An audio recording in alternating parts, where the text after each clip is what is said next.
मैं सर्वप्रथम सभी मातृशक्तियों को हरतालिका तीज की हार्दिक शुभकामनाएं देता हूं। और जैसे कि आप सब जानते हैं कि हरतालिका तीज का जो व्रत है इसे माताएं करती है, और हरतालिका तीज का जो व्रत है उसे क्यों करना चाहिए, किस प्रकार इसका नियम बताया गया है और क्या मुहूर्त में इसका पूजन करना चाहिए, मैं सब ये जानकारियाँ आज आपको इस वीडियो के माध्यम से देना चाहूँगा।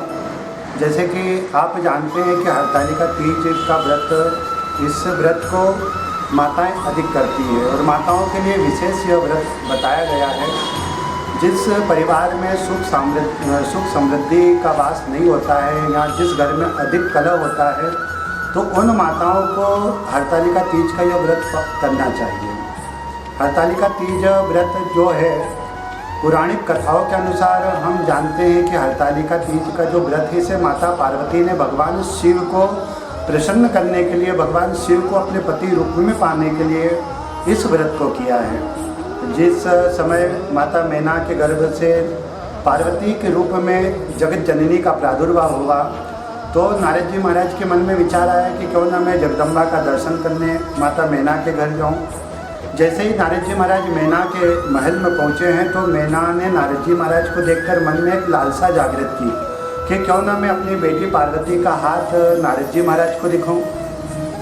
नारद जी महाराज ने जैसे ही पार्वती जी का हाथ देखा, वैसे तो नारद जी जानते हैं कि माता पार्वती कोई साधारण देवी नहीं है, ये साक्षात जगदम्बा माता पार्वती ही भोलेनाथ की अर्धांगिनी जो पार्वती के रूप में जन्मी है।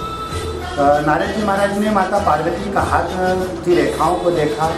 नारद जी ने बताया कि उनके जो पति होंगे जोगी जटिल अकाम मन नगन अमंगल वेश, राम कथा में यह चौपाई आती है। तो नारद जी ने जब इस चौपाई को माता मैना से सुनाई तो पार्वती के मन में एक लालसा जागृत हुई कि ऐसा दिखने वाला पुरुष कौन है, और जो नारद जी ने बताया है ऐसा दिखने वाला पुरुष तो मेरे स्वप्न में भी मुझे दिखा है, तो ऐसा पुरुष की प्राप्ति मुझे कैसे होगी। तो नारद जी महाराज को यहाँ पर माता पार्वती ने अपना गुरु बनाया है और नारद जी ने ही इस व्रत का विधान बताया है। हम जानेंगे कि इस व्रत को हमें किस विधि के अनुसार करना चाहिए, कैसे करना चाहिए और इसका क्या नियम है। तो सर्वप्रथम हमें प्रातःकाल उठकर बालू के पार्थिव शिवलिंग का निर्माण करना चाहिए और उस बालू के पार्थिव शिवलिंग की स्थापना करने के पश्चात पंचोपचार से किसी ब्राह्मण के द्वारा, वैदिक मंत्रों के द्वारा हमें भगवान शिव की आराधना करना चाहिए, अभिषेक करना चाहिए, पूजन करना चाहिए और सारा दिन उपवास रहकर, व्रत रहकर, मौन धारण करते हुए हमें इस व्रत का अनुसरण करना चाहिए। रात्रिकालीन के समय जब भगवान शिव हमारे घर में विराजमान हो तो अक्सर माताएं एक गलती कर जाती है कि भगवान हमारे घर में स्थापित है और माताएं सो जाती है। तो ऐसे समय में हमें भूल कर भी ये गलती नहीं करना चाहिए। माताओं को रात्रि में जागरण करना चाहिए, भगवान शिव के भजन का अनुवाद करना चाहिए, भजन का अनुसरण करना चाहिए और भगवान शिव के पंचाक्षर मंत्र ओम नमः शिवाय, इस महामंत्र का जाप करते हुए हमें हरतालिका तीज का यह व्रत बड़े आनंद पूर्वक मनाना चाहिए। जैसे कि इस व्रत को करते समय हमें किस वस्त्र का उपयोग करना चाहिए, किस रंग के कपड़े पहनना चाहिए, तो मैं यहाँ पर कहूँगा कि लाल वस्त्र जो है ये सौभाग्य का प्रतीक है, सुख का प्रतीक बताया गया है।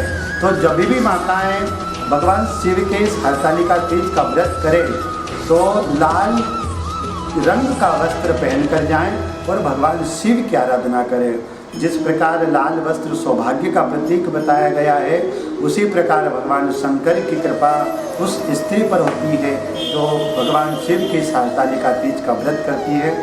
इसी के साथ मैं सभी माताओं को पुनः हरतालिका तीज की हार्दिक शुभकामनाएं देता हूं और भगवान शिव से यह प्रार्थना करता हूं कि आप अपने भक्तों पर सदैव प्रसन्न रहें, इसी प्रकार अपनी कृपा बरसाए रखें। गुरुदेव, आपका एक छोटा सा परिचय। महंत योगेश्वर दास। कहाँ से गुरुदेव? इंदौर, मध्य प्रदेश।